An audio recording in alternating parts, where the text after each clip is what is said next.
Welcome back to নঞ্জোতিছ blog. এতিয়া এই ভিডিঅ'টো মই আপোনালোকক এটাই কথা সুধিবলৈ বনাই আছোঁ যে অহাকালি যিহেতু গুৱাহাটী ইউনিভাৰ্চিটিৰ বি এড এণ্ট্ৰেঞ্চৰ ৰিজাল্ট দিব, সেই ৰিজাল্টত তেওঁলোকে এতিয়া বি এড এণ্ট্ৰেঞ্চৰ যিটো কাট অফ, সেইটো কাট অফ আপোনালোকৰ মতে কিমান হ'ব পাৰে?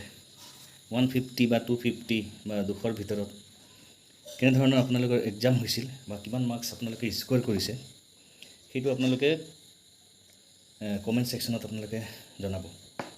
তেতিয়াহে কাট অফৰ কিবা এটা আইডিয়া লগাব পৰা যাব। বিশেষকৈ কাট অফ এটা 200ৰ ভিতৰত বা 210ৰ ভিতৰত কিবা এটা থাকিব বুলি অনুমান কৰিব পাৰি। চ' আপোনালোকে নিজৰ নিজৰ মাৰ্কছবোৰ কমেণ্ট ছেকশ্যনত জনাই দিব আৰু এক্সাম কেনেকুৱা হৈছিল সেই বিষয়ে জনাব।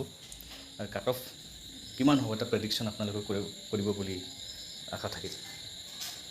আৰু কাইলৈ যিহেতু ৰিজাল্ট আহিব, মই ইউটিউব চেনেলতে আপোনালোকক সময়মতে ৰিজাল্ট দিয়াৰ লগে লগে সেইটো চেনেলত মই আপোনালোকক জনাবলৈ চেষ্টা কৰিম।